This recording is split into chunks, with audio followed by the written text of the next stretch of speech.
Hey, good afternoon, everyone. Thank you for being here for this conversation with Jesse Wente.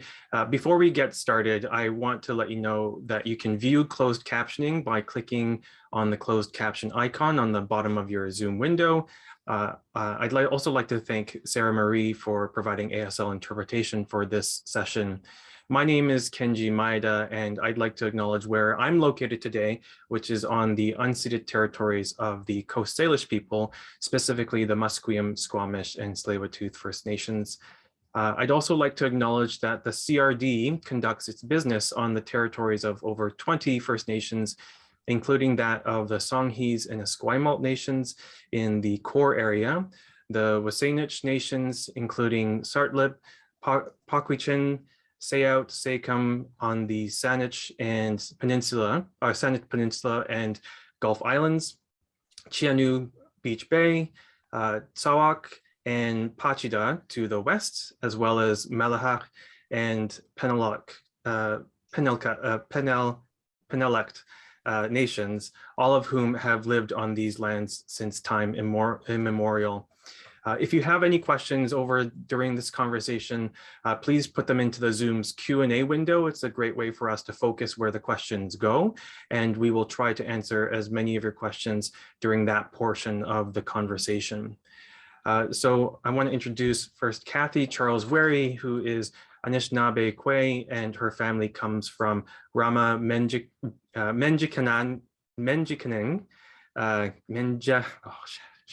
Menjikaning, sorry, Cathi, and Georgina Island. She has lived in the Kongan and Wasanich territory since 1979 when she ventured west.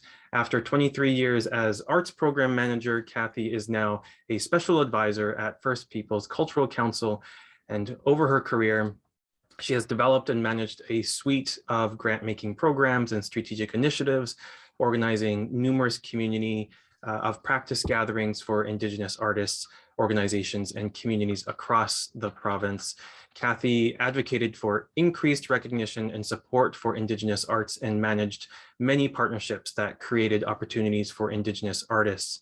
Cathi is also a visual artist, curator, and writer, and has engaged in a number of independent projects as an artist and as a curator, with Open Space Gallery, including Invincible Spirit in 1995, and the Art Gallery of Greater Victoria, including Earthly Gestures in 2001 and Transporters in 2012.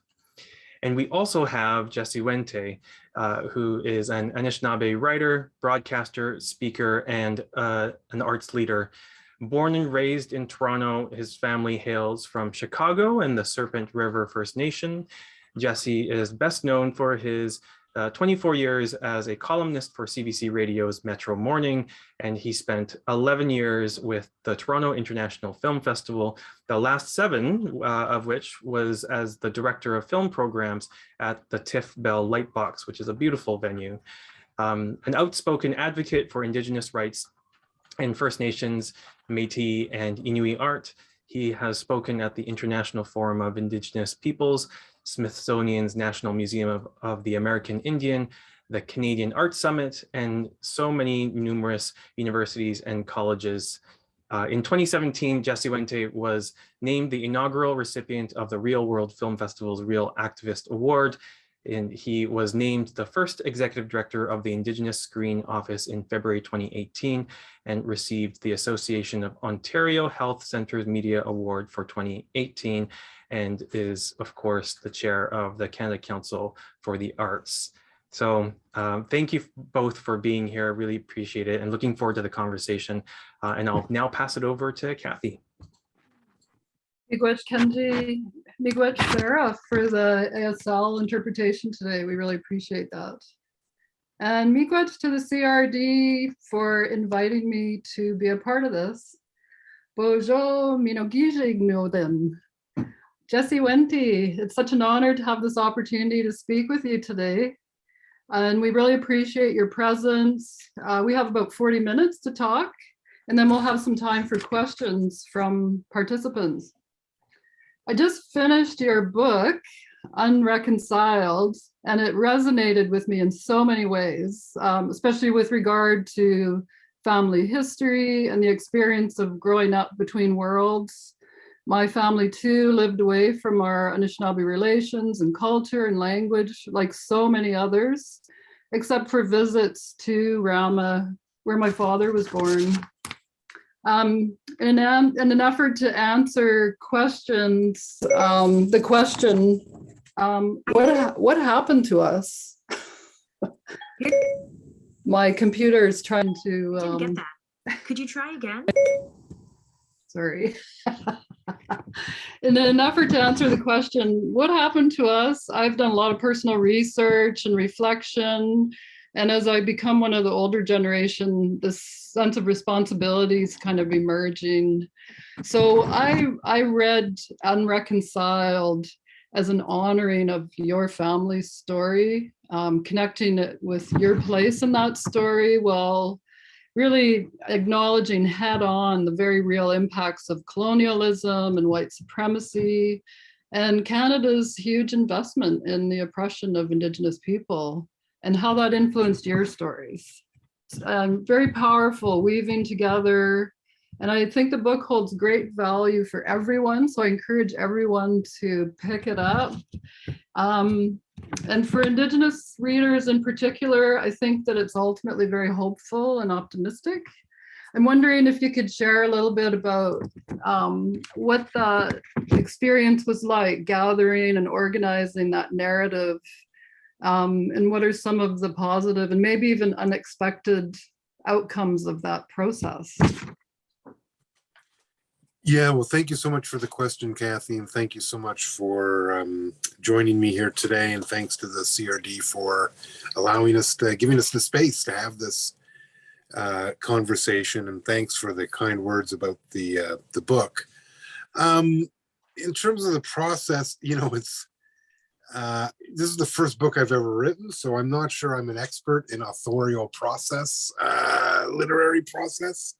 At this point, it took me 4 years, which I certainly, I mean, I don't think that's the longest it's ever taken, but that's certainly not quick either, would be my guess. You know, I think the book, I think for me, the challenge was trying to, you know, figure out what parts to, like telling any story, what parts do you tell and what parts do you leave out?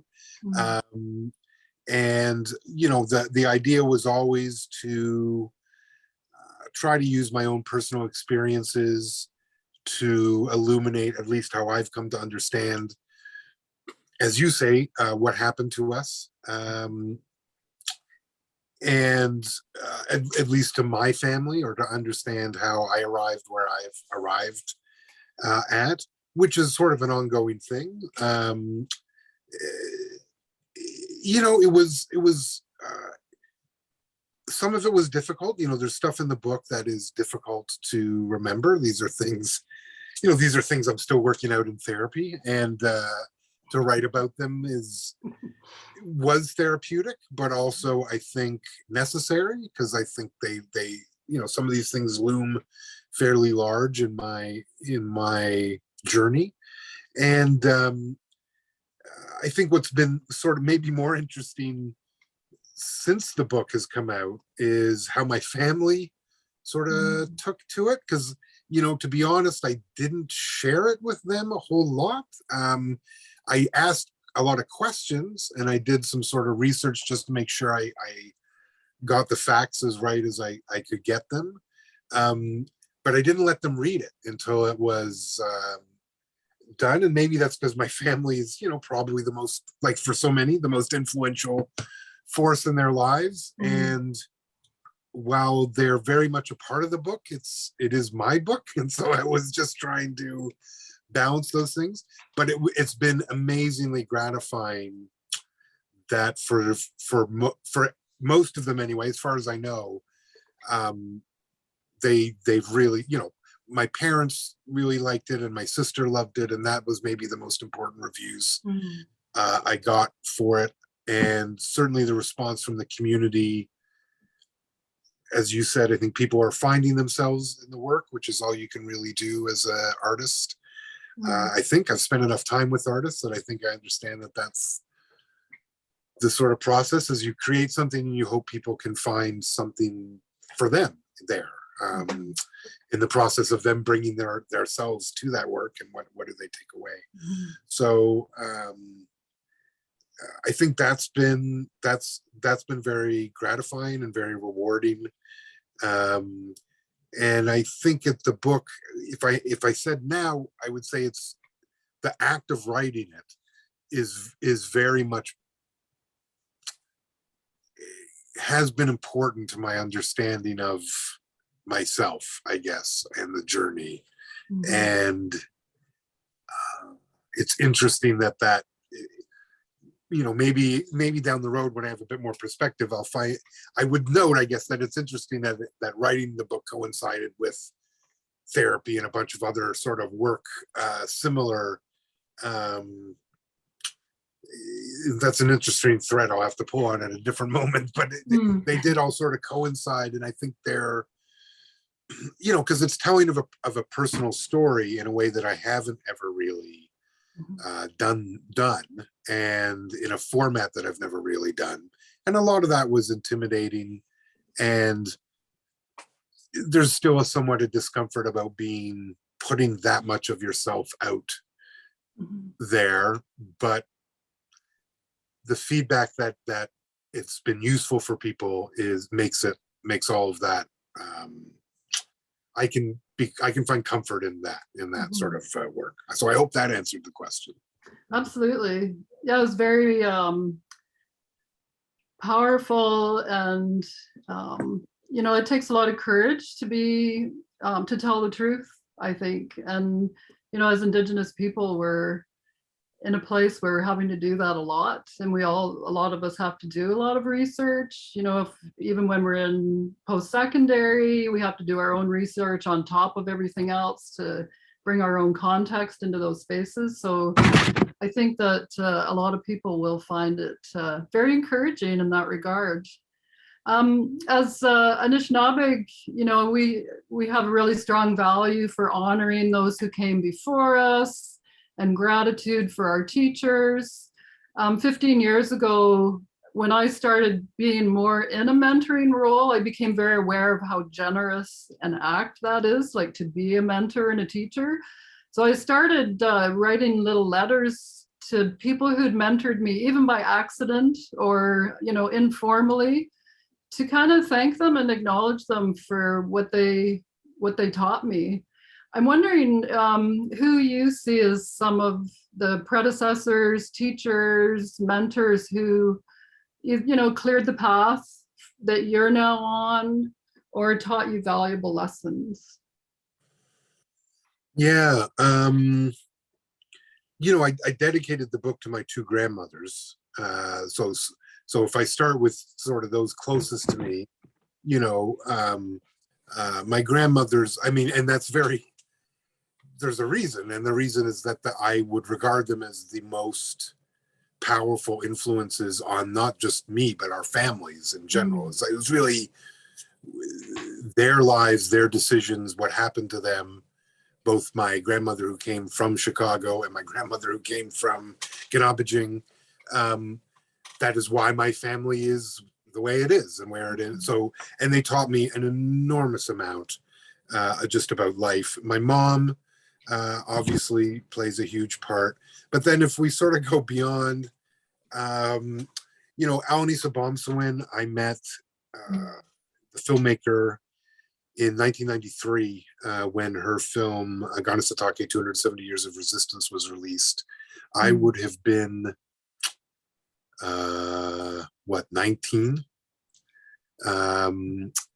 and she's still my friend all these years later. And I don't know if she would describe our relationship necessarily as mentor mentee or how that would necessarily work out. I would, because every experience with her is a learning experience, but we're also just very good friends. And, you know, the fact that someone like that would have an ongoing relationship with someone who she met at 19, who was just a film geek in a movie theater trying to meet someone he idolized, Yeah. you know, says a lot, I think, about exactly what you were saying about the generosity of that sort of thing.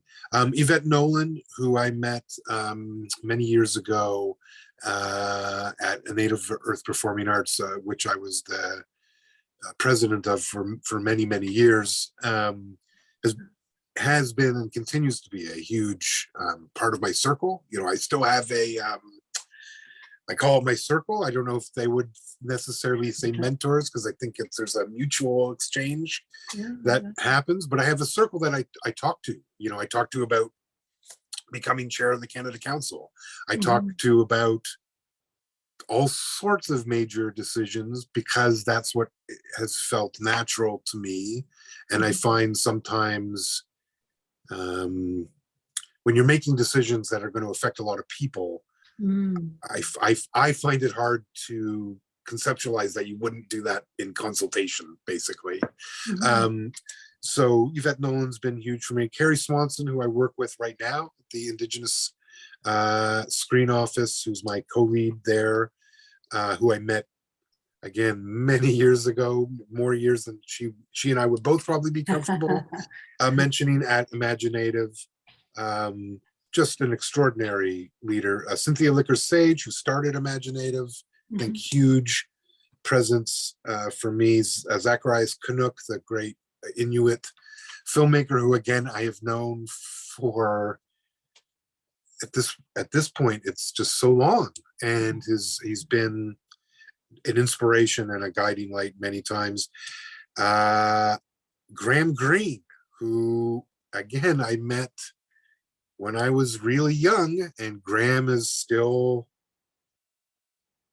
there. Someone I communicate, and again, this is a legend, sort of a legendary figure. And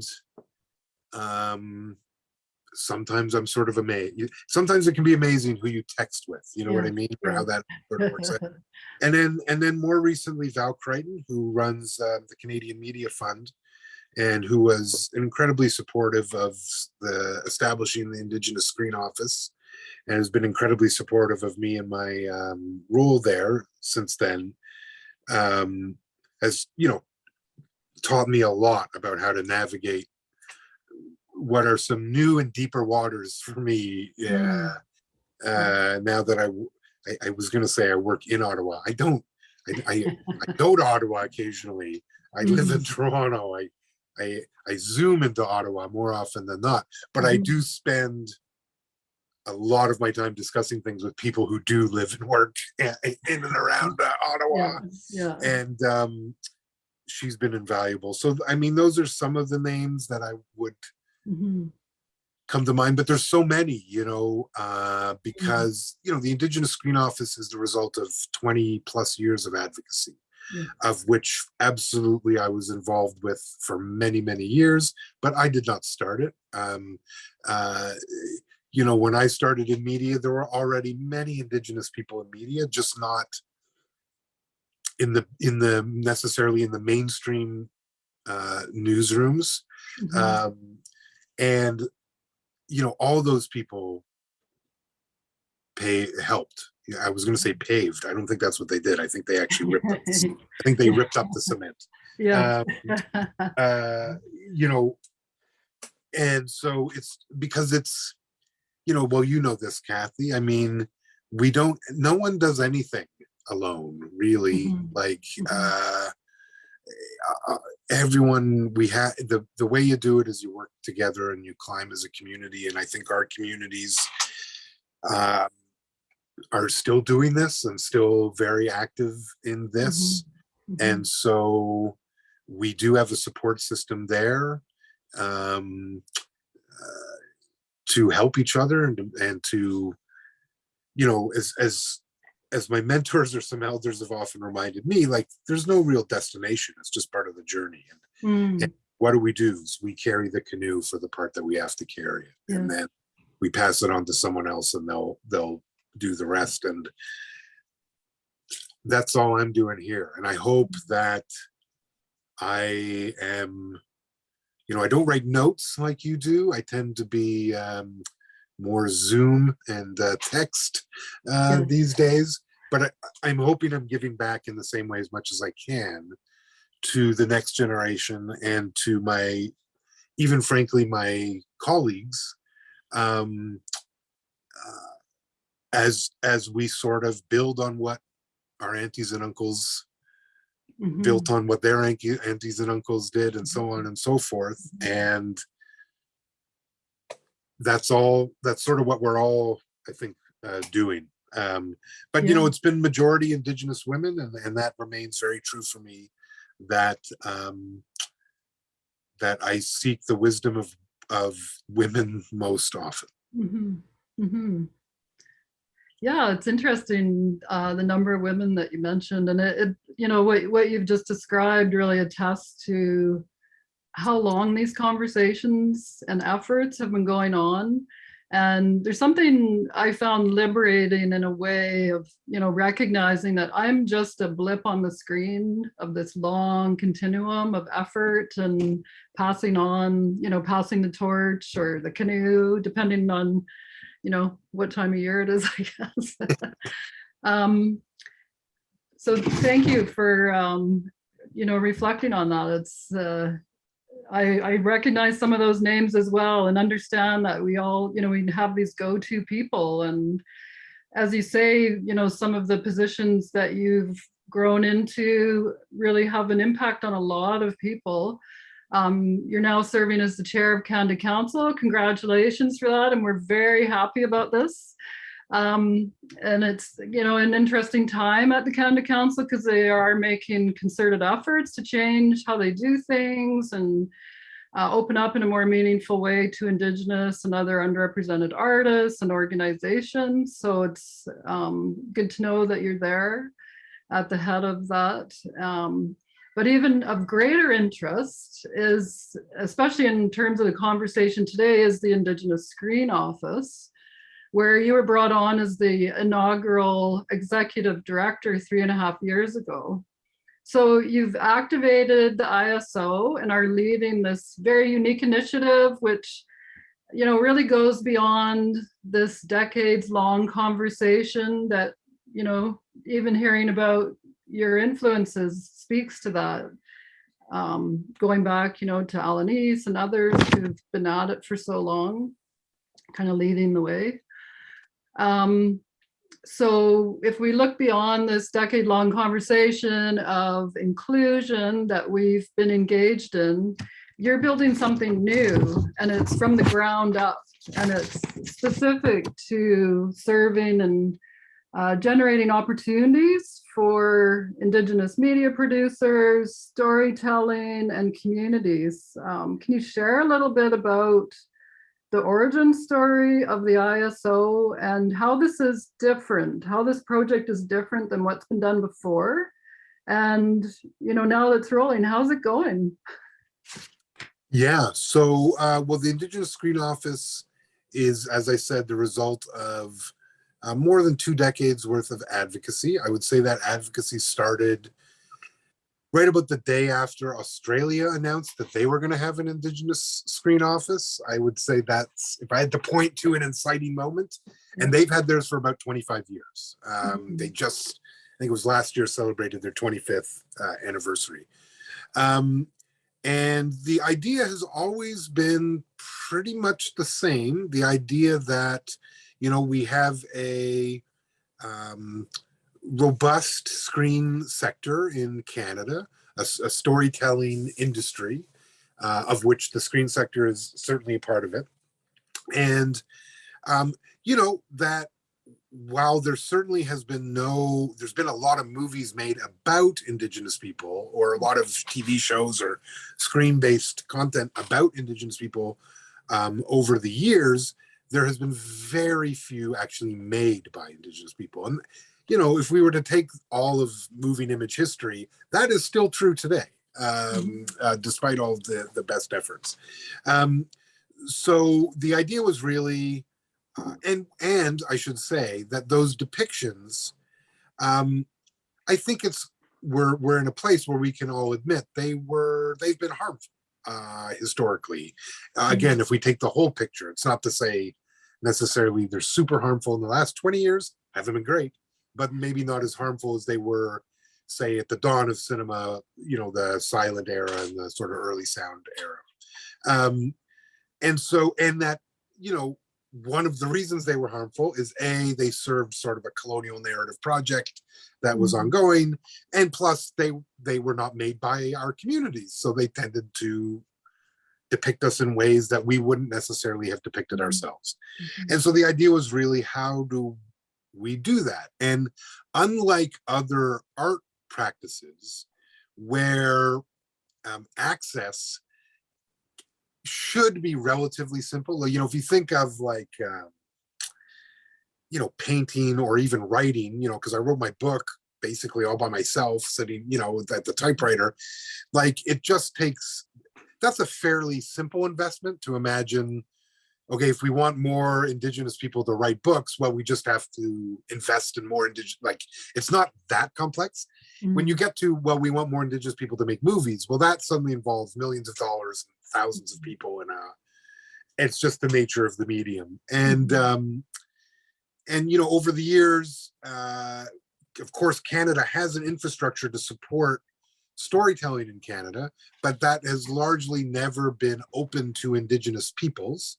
And it's in all ways, meaning very few Indigenous peoples have been employed at those places. Very few Indigenous projects have been greenlit by those places. And I would say probably even till today, for the most part, they've never considered us an audience for anything that they do. And so, while it's not to say some good work hasn't been made, or that people like Zach or Alan East didn't find a way to do good work, or Gil Cardinal, or whoever you would want to point to, it's just that they are extraordinary exceptions to the norm. The reason I can name all of them off the top of my head is because that's it. Like there weren't more. I just named the three.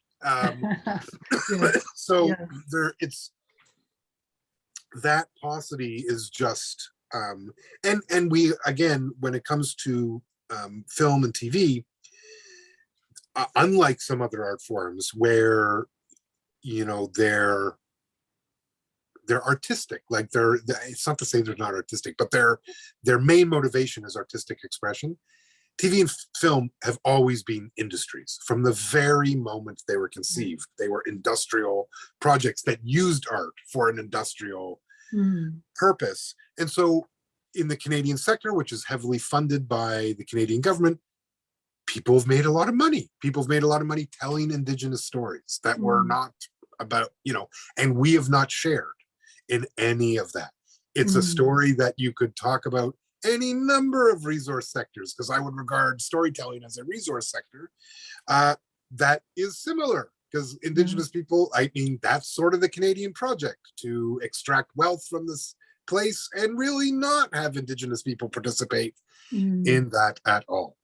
And so the ISO, I think the goals of it, the advocacy was really around us having the ability to have a say in the sector, to have enough self-determination to greenlight our own projects and start building this ourselves. And the appeals, I think, were always to, the existing funding bodies, Telefilm, Canadian Media Fund, the NFB, CBC, the Crown corporations. CMF is not a Crown corporation, but the rest are, that were established for this purpose for Canadians, and yet didn't serve this purpose for First Nations, Métis, and Inuit. And ultimately, it was really decided that, though after years of not addressing that advocacy, the community, I think, decided, well, we just need our own, because we're like, if they're never going to do it, we need our own. And thus the ISO. And then, there was many reports written over those years that made these calls. The most recent one that sort of triggered the actual founding of the ISO was done by the CMF in 2016 by Marcia Nickerson. And it landed on, timing is everything. It landed on the right government's desk at the right moment. for them to fund it at a below subsistence level, as they do most things in Indian country, to, you know, not to be cruel, but I would say, I mean, I think there was some expectation that it would fail and that they could say, well, we tried. We tried, boy, did we try. We gave you, you know, all these things, and yeah, didn't work out. And that's what I was hired on they announced it in 2017, and I came on in the February of 2018. And now we've just closed our first funding round. By first funding round, I mean with an approximation of what we imagine our full program was to be. So this year, we'll give out just about $11.7 million in grants across our programs. That actually by the end, it'll be right around 12 million. That is not enough, as our advocacy will continue with the government. We were quite accurate in the numbers we submitted. They gave us, so we signed a 3-year funding agreement with the federal government this past year. That was for $40 million over 3 years. That was half of what we requested. Half of what we requested in terms of dollars. We requested a permanent ongoing allocation. And it would seem that our numbers were pretty much bang on in terms of our predictive powers. So we've just closed that.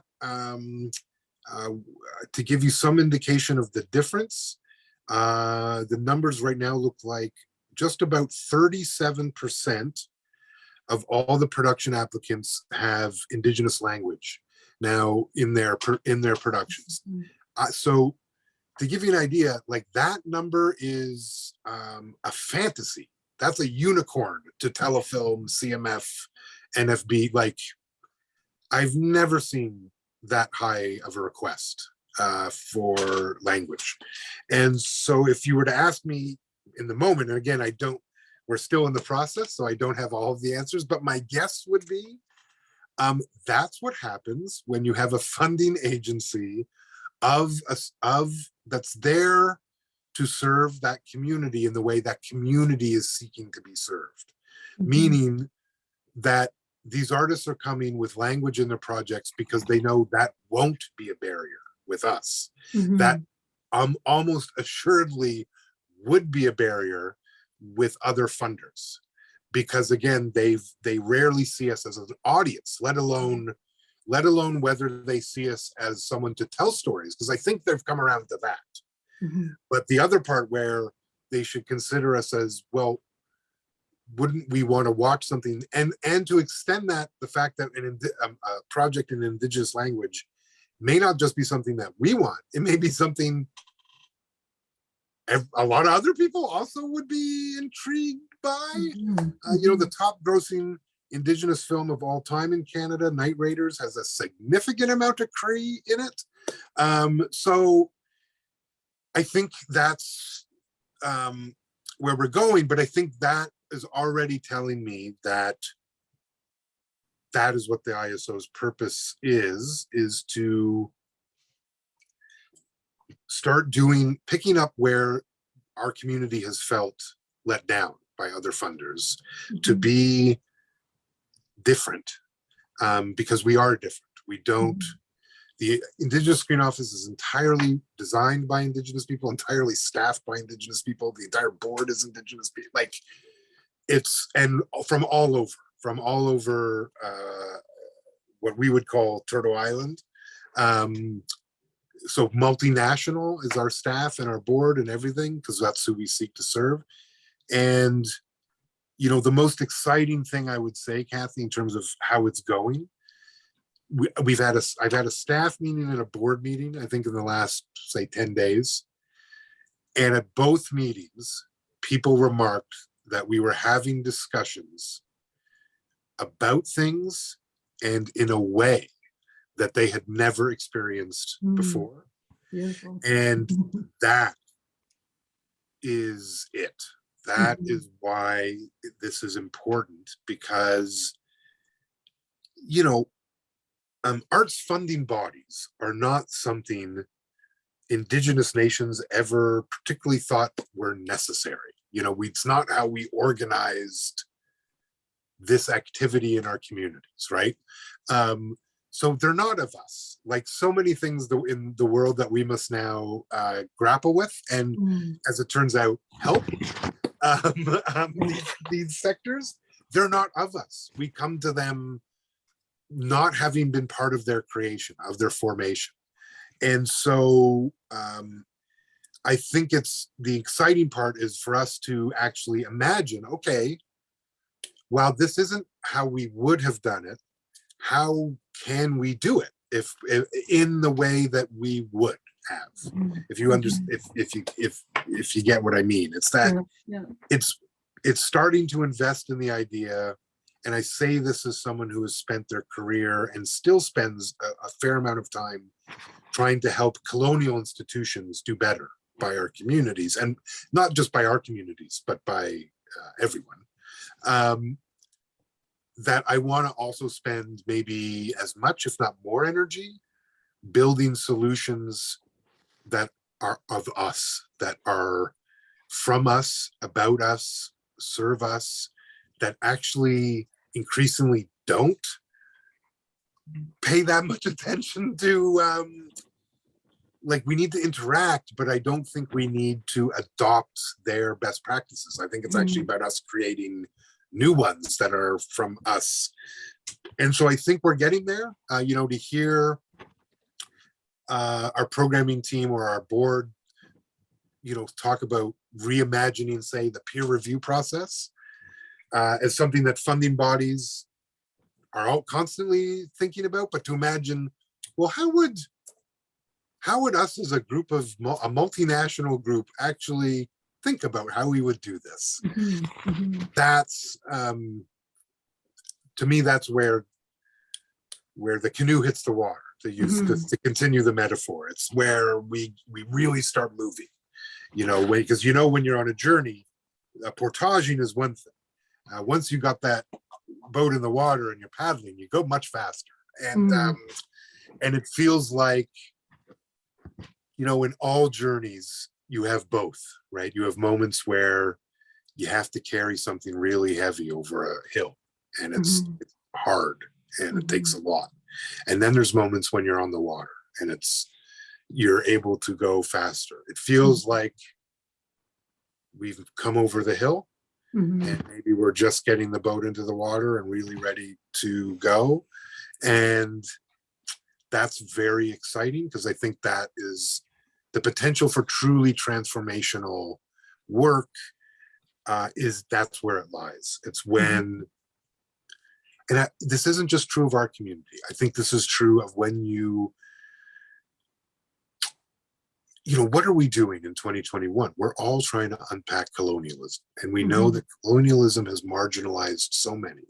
And I think the fundamental truth is the success is when you empower those communities to actually put that boat in the water and get out of the way a little bit, like not impose things. You know, there's a teaching about, you know, if you imagine all the creatures of the forest trying to climb a tree, well, they're not all going to do it the same. And in point of fact, some of them aren't ever going to do that. They're going to build a pond at the base of the tree or do something completely different. And I think if we can, as funders, if we think of this, you know, I hear often we describe this as an ecosystem or an environment, and I always say it's not that. We built this. This is a built thing. If we want to actually get to an ecosystem where things can naturally grow, that actually is a measure of equity that I don't think we currently have. But if we could imagine it, if you had all these communities able to actually contribute in the way that they want, I think we would resolve so many of our struggles, because we need new perspectives about a whole host of things. And I think the way you get that is by, frankly, by listening to the people that you have not for so long. And that includes our communities for sure, Cathi, but that includes a whole lot of others as well. Yeah. And as I'm often fond of saying, like, our struggle as Indigenous people is not a equity struggle, it's a sovereignty struggle. And part of that struggle is the understanding that for us to gain sovereignty, our cousins who have also been marginalized have to come, like, they have to come with us. Like, it's all part of the same thing. And so I want for them the same thing we're getting. And it's why I'm also gratified to see, you know, the Indigenous Screen Office. Well, in 2021, we now have the Black Screen Office. We now have, you know, we have a bunch of other organizations that are addressing this very similar issues, using very similar advocacy and approaches that we have. And I think it's great. I think it's what we need. Not all models are going to work for every community, but we can absolutely learn what's been effective from each other and help each other build the space for us to be ourselves. Because that's ultimately, if I had to sum up what my big journey has been, and I think, you know, I think this is frankly what we're all struggling with, but people are at different portions of it, is really trying to come to grips with our own humanity. And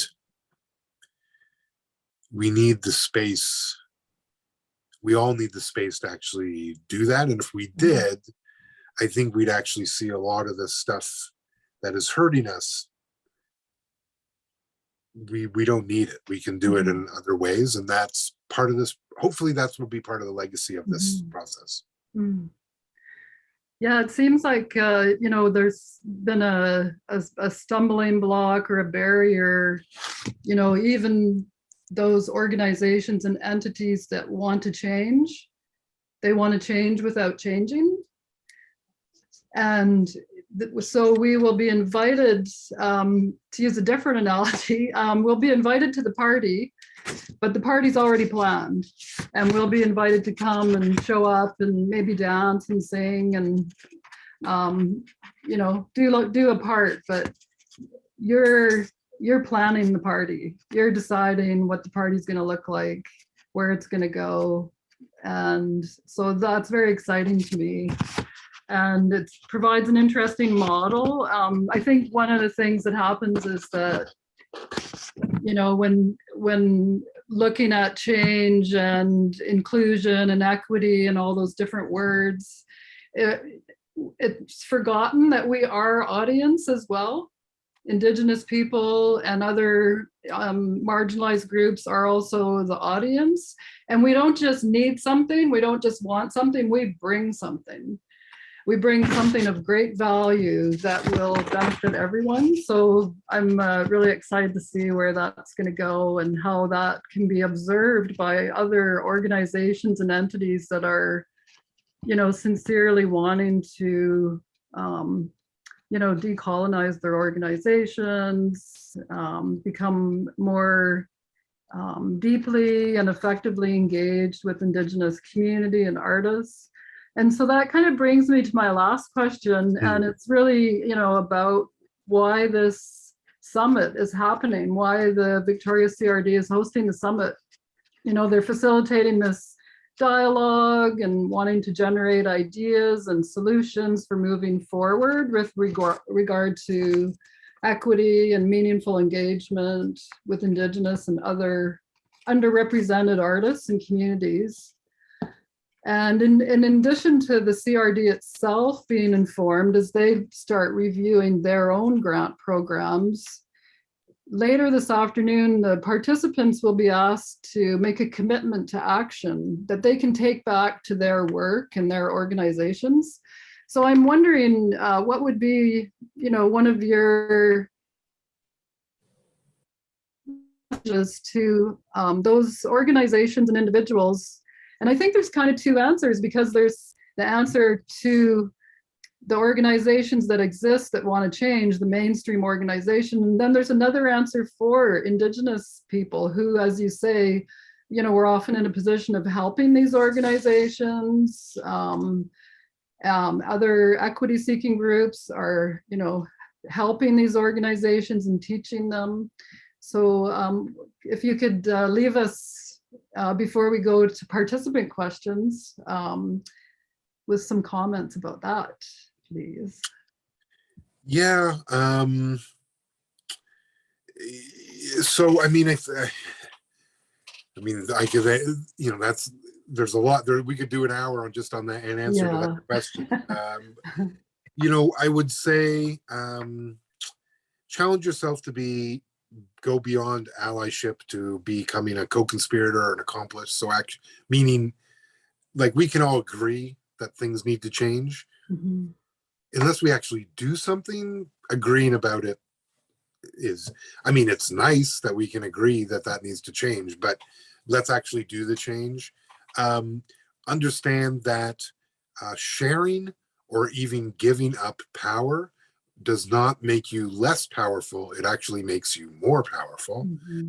So that because the real challenge, or where DEI or any of that work, and I don't love those words or any of that sort of framing of anything, but Mm-hmm. where it so often runs into a wall is when it actually comes to giving up power. And I think Western culture teaches us that these are zero sum, that you either have power or you don't. And for someone to have power means someone else must have.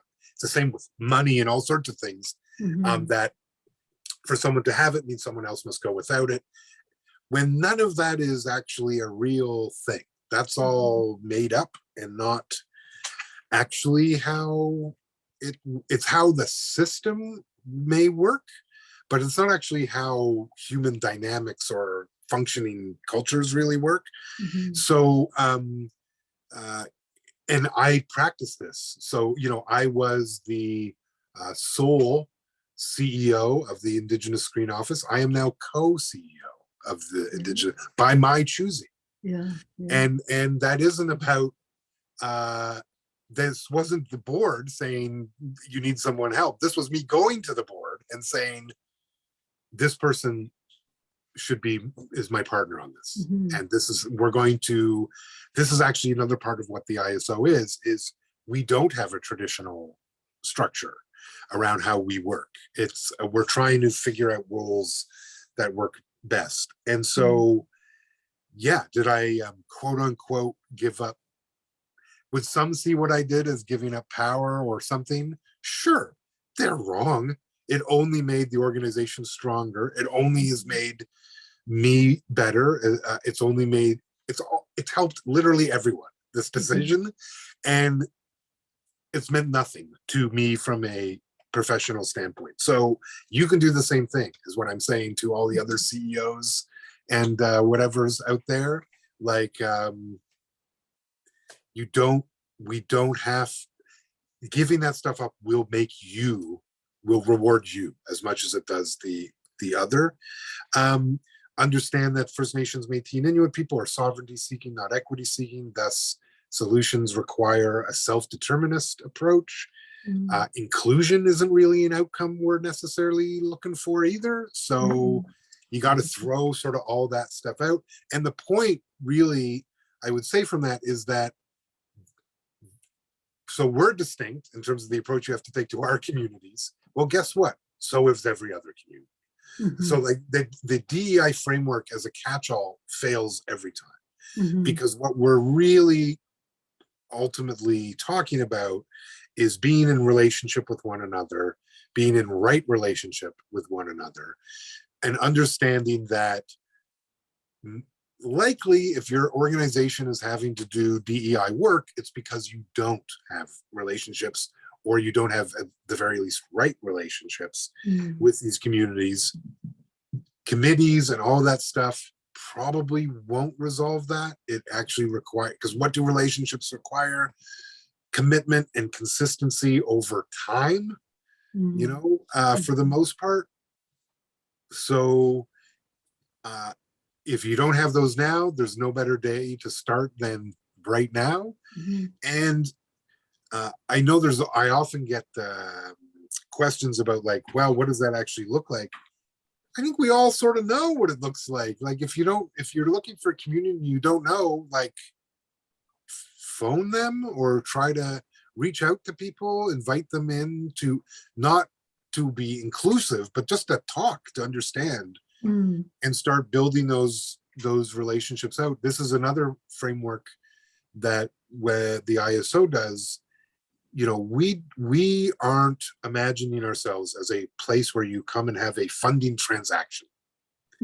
We are imagining ourselves as a place where you come to be in relationship. And so that means, because I think we have a slightly different understanding of that this is a relationship, and there's obligation back and forth, and that's a different sort of paradigm than I apply and you either give it to me or not, and that's sort of the beat. Like, I get from a functional expediency standpoint why you do that, but it's not ideal. And I think the ISO, we are an advantage. We're new, so we are not beholden to the way things were done yesterday. They weren't done yesterday, so we can sort of figure that out now.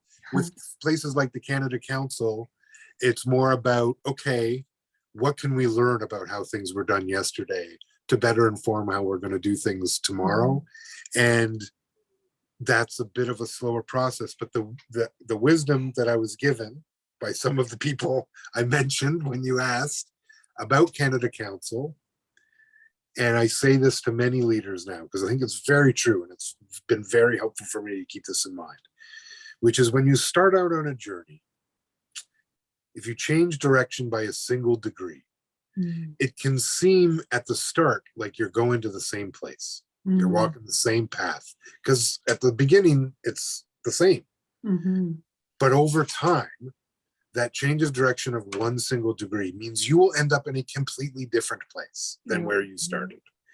And ultimately, with big systems change, like the Canada Council or settler colonialism or whatever are the big things that we do need to change. It's, again, the metaphor of the portage.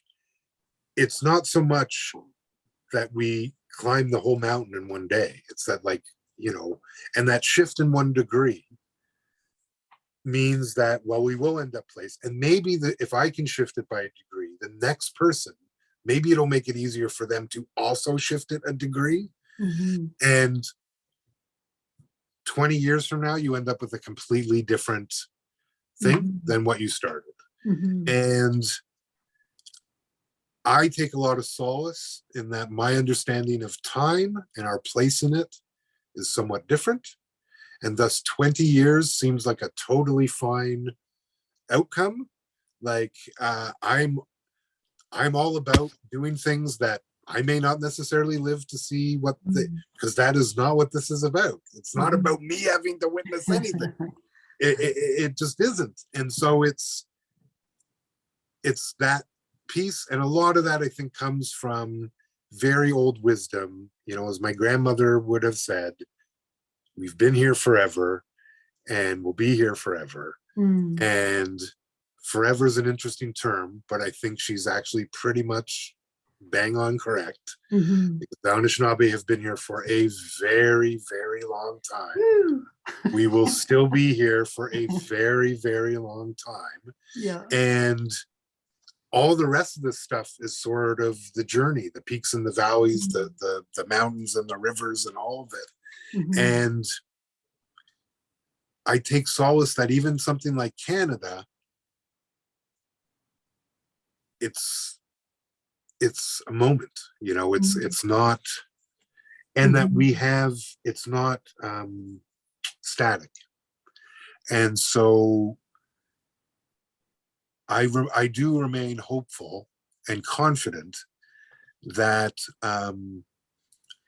we can do the work that we all need to do here first and foremost, to bring about the change we need out here. Because, I think you mentioned decolonization. Like, I've come to really understand that work begins here. And that's true of Indigenous people and non-Indigenous people. That colonialism conditions us in a way that we need to break free of, to get back connection with our true self to understand that a lot of the stuff we're engaged in,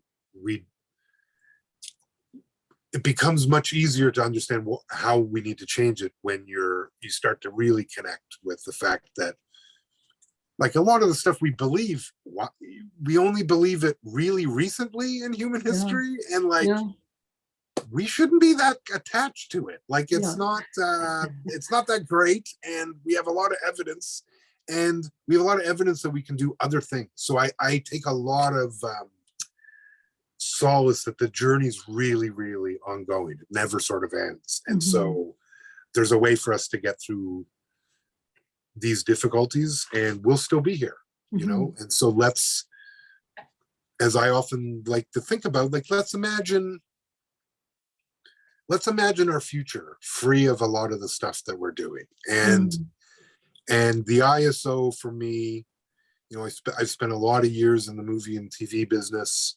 It's my first love, not as an industry, but as an art form and a thing, storytelling medium.